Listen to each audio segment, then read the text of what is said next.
أولي في الدل لين الله أولي في الدل والسن ماذا أولي كان يبدلن الصح يبدلن. Donc c'est ce qu'on va essayer d'examiner ensemble. Au fond, que signifient ces modifications depuis une vingtaine d'années du discours et des textes. Alors, je commencerai par vous dire que je suis très fatigué, non pas simplement en référence à mon grand âge, mais aussi parce que depuis 50 ans, surtout en Algérie, mais au Maroc aussi, on peut faire une chronologie précise. Je suis un peu fatigué de voir paraître des textes normatifs, des textes d'orientation idéologique ou des textes à valeur juridique qui nous annoncent régulièrement un changement radical, un nouveau départ, etc. Dans tous les domaines d'ailleurs. Et depuis donc une vingtaine d'années, des documents qui concernent directement Tamazight. Et si j'évoque ces temps anciens, c'est parce que surtout, je disais pour l'Algérie, bon, pour les vieux comme moi, vous avez tous connu la charte de Tripoli, la charte d'Alger, 63, la charte nationale de 76, la charte nationale amendée de 85, la constitution de 96, la nouvelle réforme, la réforme constitutionnelle de 2002, et maintenant l'avant-projet de réforme, de révision de la Constitution qui devrait être adopté très rapidement.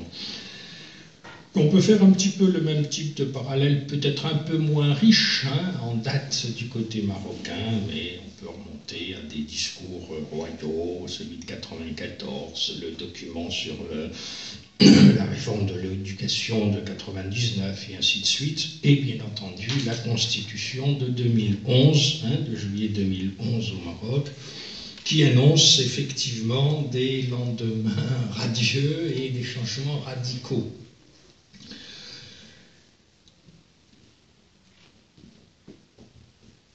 Alors, je dirais que ces changements annoncés sont souvent, donc quand on regarde, bon, d'abord, on va essayer de travailler méthodiquement, on va regarder ces textes.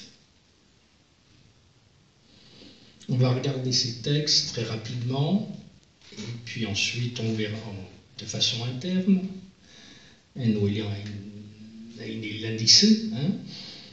et ensuite de voir leur concrétisation éventuelle, et on essaiera d'en tirer quelques conclusions. Pour nous caler sur la réforme constitutionnelle, la nouvelle constitution marocaine de 2011, comme vous le savez, elle instaurait un nouveau statut radicalement nouveau pour Tamazight, pour l'Amazigh, comme on dit officiellement au Maroc, qui était donc dans l'article 5 de la Constitution de juillet 2011, le statut de langue officielle à côté de l'arabe. Et cet article 5 annonçait une mise en œuvre à travers des lois organiques qui allaient être promulguées, enfin disons votées et puis promulguées par l'Assemblée marocaine. Ça date de juillet 2011. Nous sommes maintenant en février 2016 et les lois organiques peut-être finiront par un jour apparaître.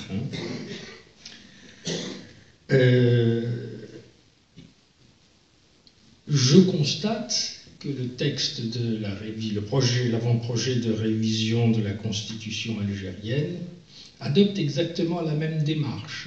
On nous annonce une loi organique ou des lois organiques qui mettront en œuvre cette nouvelle donne constitutionnelle qui est celle donc qui reconnaît le statut de langue officielle à Tamazight. Il faut espérer qu'on n'attende pas. Je disais à propos du calendrier marocain, de cette chronologie marocaine de juillet 2011, 2016, toujours rien. je disais, on a un peu l'impression qu'il existait jusqu'à maintenant les calendes grecques, on a inventé les calendes berbères. Hein.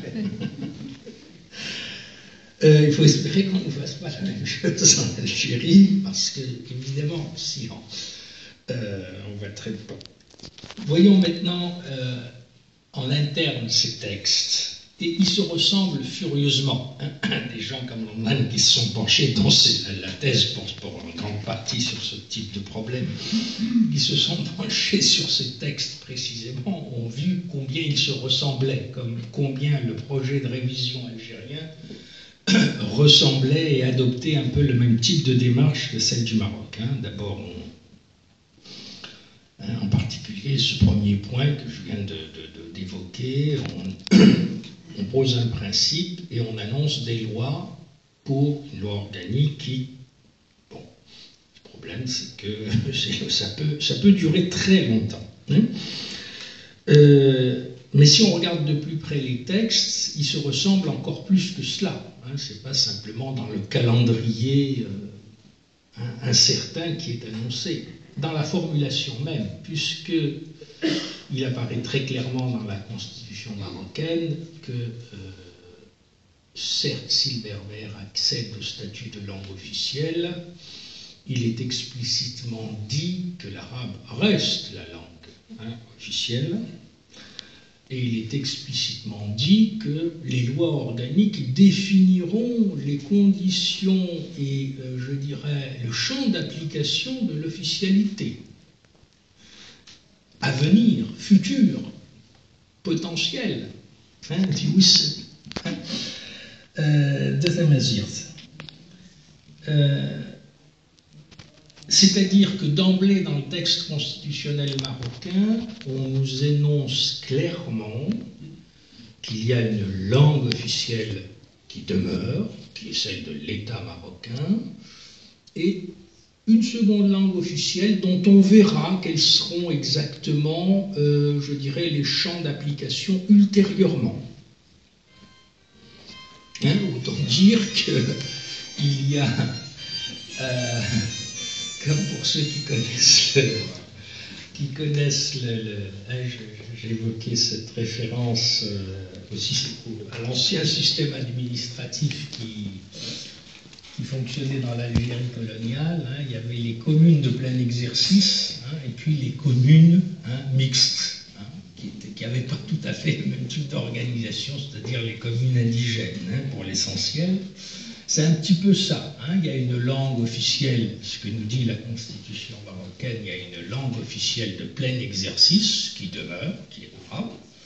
Et puis il y a une langue officielle, de second rang, de façon très explicite, et dont on nous annonce très clairement, on ne pose pas un principe d'officialité pleine et entière, ou comme diraient les Catalans, de co-officialité. On pose un principe d'officialité à définir dans son extension, à définir par des lois à venir. C'est exactement la démarche de le projet de révision algérien, qui nous dit très clairement, vous connaissez tous le texte, au fond, une loi organique définira les conditions et les champs d'application de... C'est-à-dire qu'on se donne a priori tous les moyens de limiter l'extension de... et là, il y a un parallélisme tout à fait troublant entre l'Algérie et le Maroc. Dans les formulations, à se demander même si ce ne sont pas les mêmes experts qui ont rédigé les textes. Ce qui n'est pas du tout impossible. Puisqu'on nous dit... excusez-moi que je ne dise pas de bêtises, voilà, la promotion en vue de concrétiser à terme son statut de langue officielle. Au fond, quand je parlais de calendes berbères, elles sont très clairement énoncées dans le projet de révision. On ne se lie pas les mains, en fait. Au fond, je ne veux pas dire que ça ne change, que le discours ne change pas, mais il y a, je dirais qu'on se donne toute liberté quant au le texte constitutionnel marocain et algérien se donne toute liberté pour définir hein, l'extension, les domaines d'application et le degré d'application de cette officialité. Hein. Il faut être tout à fait clair, on n'est pas du tout dans l'affirmation ni en Algérie ni au Maroc. Hein, et les cas marocains est tout à fait impressionnant, puisque bientôt 6 ans après, on n'a toujours pas, 5 ans après, excusez-moi, on n'a toujours pas la loi organique de mise en place. Hein. Je peux vous dire, pour aller fréquemment au Maroc, que le berbère, langue officielle, c'est une rigolade, hein, c'est une farce, ça n'existe pas.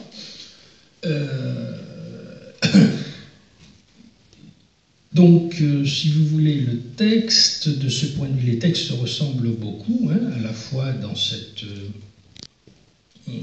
façon de repousser à un futur indéfini et dans cette façon d'emblée de définir, de poser des limites. En tout cas, hein, on verra quel est le champ d'extension.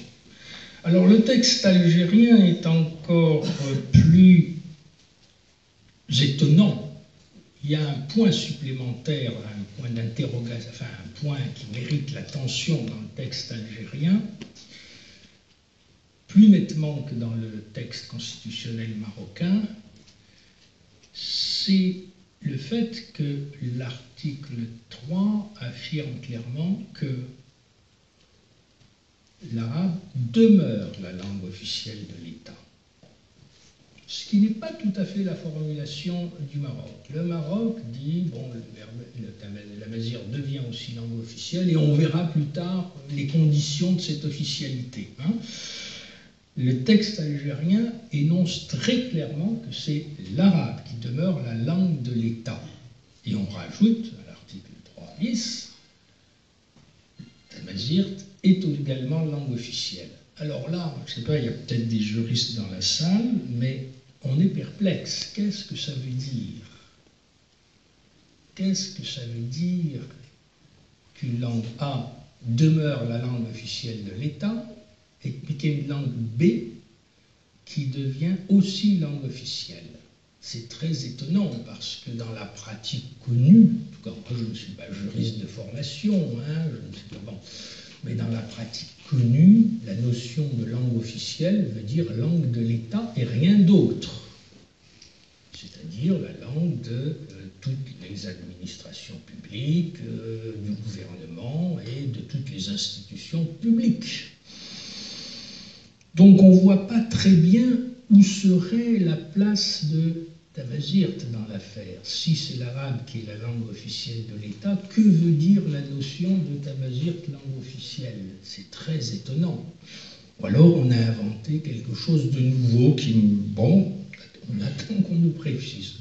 On peut subodorer que ça veut dire simplement que l'État continuera à travers toutes ses institutions à utiliser l'arabe, point final, mais qui ne sera plus rigoureusement interdit d'utiliser Tamazirt éventuellement. Hein, on peut, si on est optimiste, émettre cette hypothèse explicative.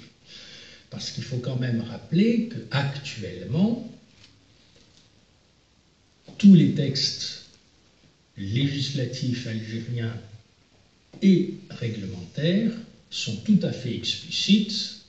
Tout usage officiel d'une langue autre que l'arabe est interdit. Hein, il est interdit au sens que tout document, tout texte doit être en langue arabe sous peine de nullité. Hein, je vous renvoie à la loi de... pourtant, le Code de procédure civile et administrative qui date de 2005, et donc qui a eu 10 ans, qui est tout à fait récente et qui est tout à fait explicite. Hein, sous peine de nullité, hein, tout document et tout acte, les plaidoiries, les actes juridiques, etc., les actes officiels sont en langue arabe. Et s'ils sont des documents d'origine étrangère, ils doivent être traduits. Donc le cadrage juridique est très très clair, hein, en Algérie.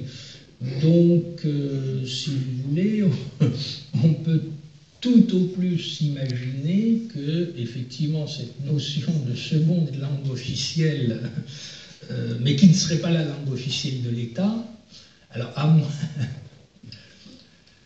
C'est très intéressant d'ailleurs, parce que bon, ça paraît être une contradiction dans les termes cette notion, hein, ces deux articles qui se suivent, qui va nous amener à formuler d'ailleurs, à nous interroger sur le statut même des textes juridiques en Algérie, au Maroc. Hein.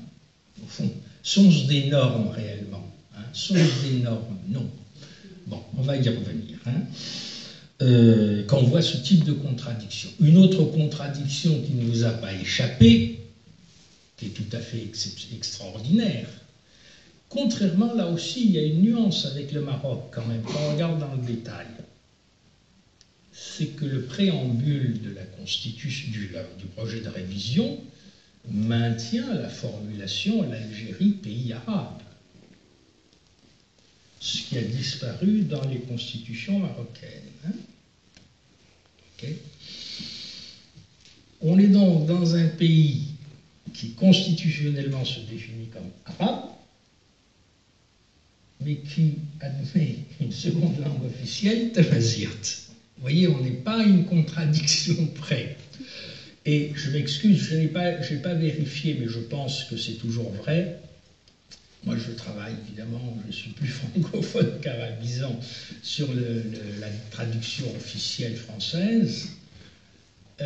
Mais dans la version arabe, en tout cas dans la constitution précédente, il n'est pas dit l'Algérie pays arabe, il est dit expressément Ard Arabi, terre arabe, ce qui est totalement... C'est toujours le cas. Hein. C'est toujours le cas. Ce qui veut dire que c'est bien au niveau symbolique, l'appartenance au monde arabe est clairement, constitutionnellement réaffirmée et maintenue. Je n'ai pas vérifié le texte arabe. C'est tout à fait intéressant. C'est d'ailleurs très, très, très intéressant. On y reviendra parce que ça pose la question, une fois de plus, du statut de ces documents algériens et marocains. Hein. On se permet d'avoir des textes différents, sensiblement différents, selon qu'on s'exprime en arabe ou en français. Okay. Très important.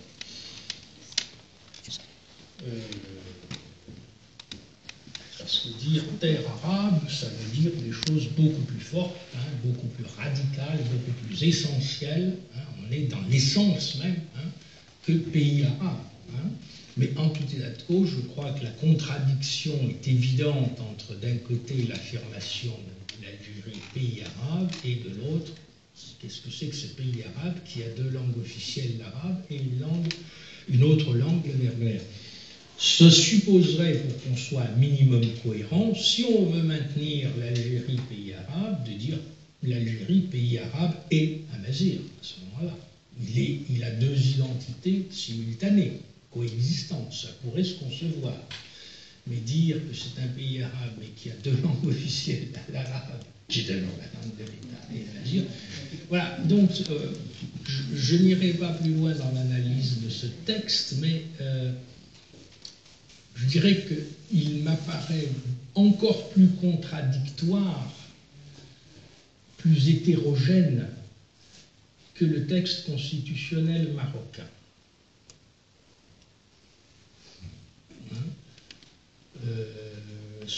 Puisqu'il affirme des choses qui sont difficilement compatibles en même temps.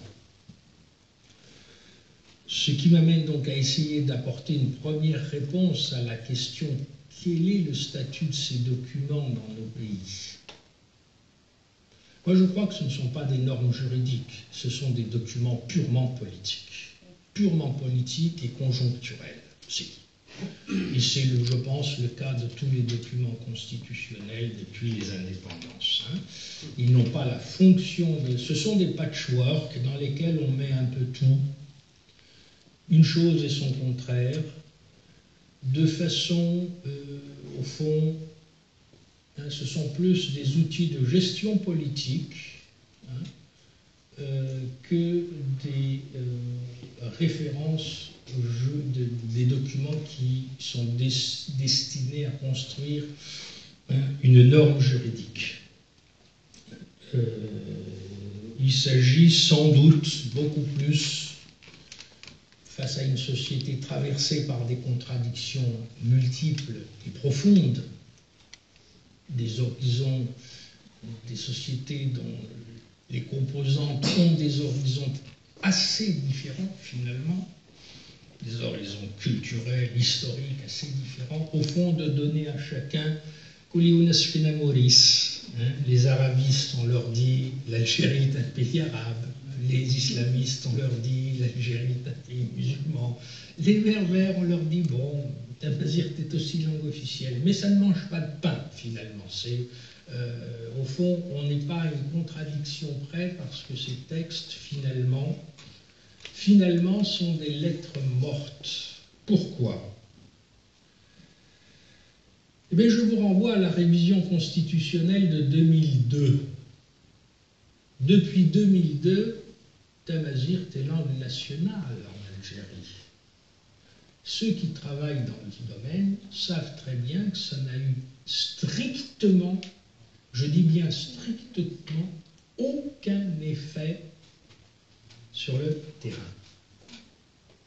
On a introduit un article dans une conjoncture politique que vous connaissez très bien, mai 2002, c'est-à-dire qu'il s'agissait de réagir et de faire un geste d'apaisement après le printemps noir de 2001-2002. On a modifié la Constitution.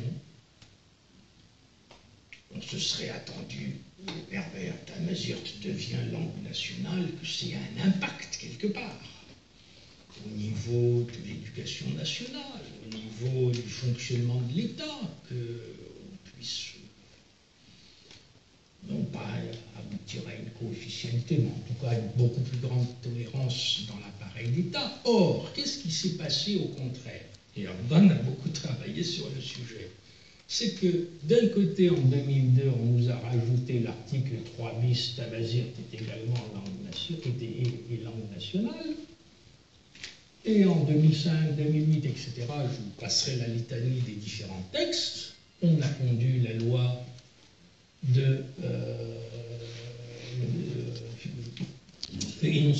sur le décret sur l'enseignement privé, la loi de 2005 sur le code de procédure civile et administrative qui réaffirme le caractère exclusif de la langue arabe.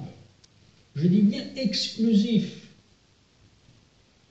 Toute autre langue est exclue et interdite.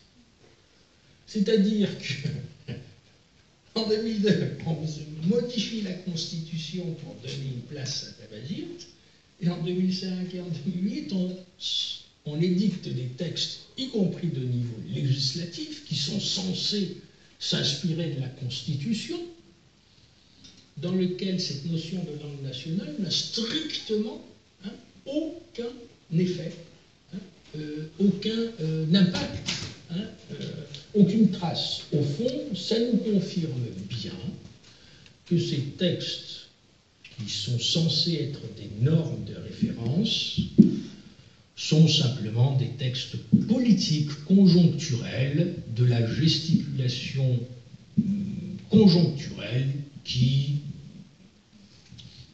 en fonction des circonstances, permet de donner quelques satisfactions symboliques ou de discours à tel ou tel courant ou telle force. C'est quand même tout à fait exceptionnel. Je mets quiconque au défi de me dire quelles ont été les conséquences de la modification constitutionnelle de 2002. L'enseignement dans le primaire, secondaire, moyen était déjà en place, mis en place depuis 1995. Ça ne l'a pas accéléré, il n'y a pas eu de moyens supplémentaires, etc. Et il en va de même d'ailleurs quand on regarde au Maroc en réalité. La Constitution de 2011 a reconnu à la Mazir le statut de langue officielle. Or, tous les responsables autorisés, je ne parle même pas des opposants critiques comme je peux l'être, je pense même au recteur de l'IRCAM, reconnaissent publiquement que l'enseignement de la Mazir est un échec et est en régression. Ce n'est pas moi qui le dis, c'est Ahmed Boukous qui l'a déclaré publiquement. Et pas n'importe où, pas dans une conférence à l'université, sur Internet, sur Facebook, etc. Alors, ce qui m'amène aussi, là, si vous voulez, j'ai essayé de voir On pouvait tirer des textes.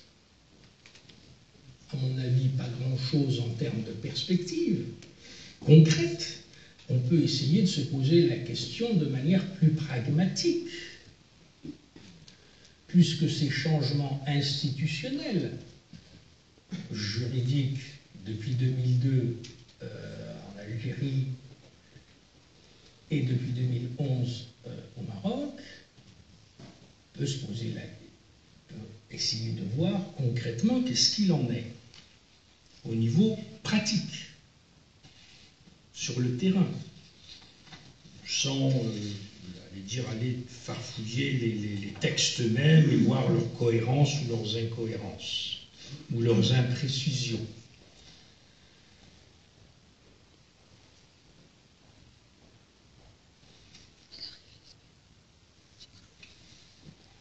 Comme vous le savez, en Algérie, l'enseignement facultatif de Tamazirt est en place depuis 1995.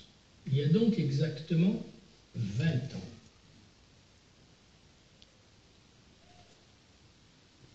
Les derniers chiffres officiels que j'ai à ma disposition, qui est un document complet du ministère de l'Éducation nationale algérien depuis, qui récapitule tout, pour tout le territoire national, c'est le chiffre de 2013. Il y a sans doute un dossier plus récent, mais je ne l'ai pas encore eu.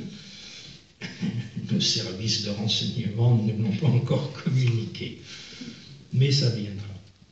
C'est le chiffre de 2013, l'année 2013, donc ça date de février ou mars 2013, tant que je me souviens. Pour toute l'Algérie, une langue enseignée depuis 1995, devenue langue nationale depuis 2002,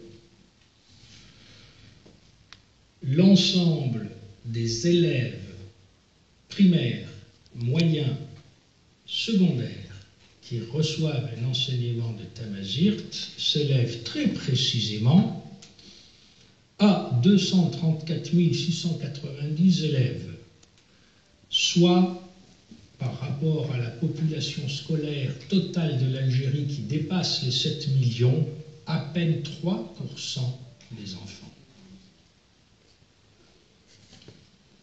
Et encore, je me suis appuyé sur un chiffre de 7 millions qui est sans doute, qui est déjà ancien, c'est les chiffres de l'UNESCO, donc je n'ai pas trouvé de chiffre qui doit déjà remonter à 2007 ou 2006. Il est probable qu'on est maintenant plus près de 8 millions d'enfants, enfin de la population scolaire potentiellement concernée. On est à peine 3% des enfants. Voilà l'impact réel du statut de langue nationale. Et depuis 2002, on aurait pu se dire, écoutez, le statut de langue nationale, ça va booster cet enseignement, tout le monde va y aller, il va y avoir les postes, il va y avoir, etc.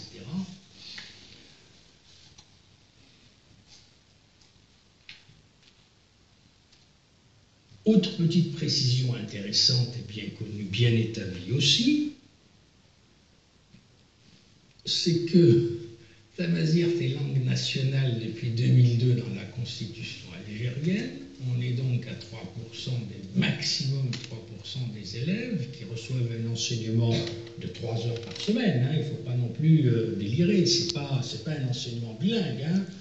C'est pas la Catalogne ou le Pays Basque, où ils ont un enseignement à au moins 50% dans la langue locale. C'est 3 heures facultatives. Donc, langue nationale depuis 2002, quand on regarde la répartition, et de ce point de vue-là, je dois dire chapeau, le ministère algérien de l'Éducation nationale nous donne des outils extrêmement précis. On a les chiffres par département, par wilaya, année par année, par commune, par établissement, enfin on a tout. On a tout. Le nombre d'élèves par niveau, etc. On a vraiment un dossier très très complet, des choses sur lesquelles on peut travailler.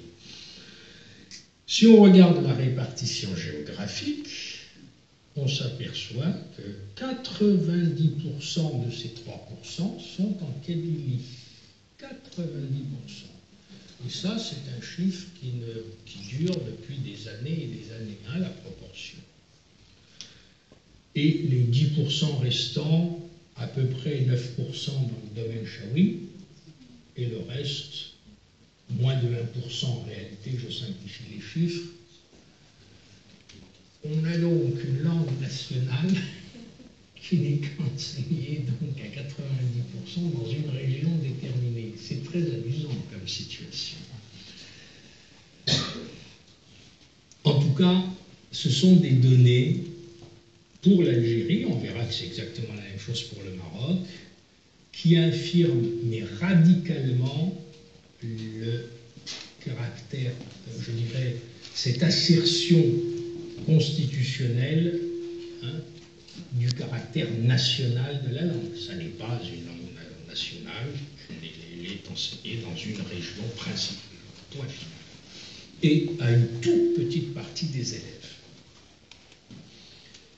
Qu'en est-il pour le Maroc? Alors, je n'ai pas des chiffres aussi précis pour le Maroc, parce que sur ce plan-là, le Maroc est plus secret, mais on a des données qui sont... Alors, il faut, en précisant bien, que contrairement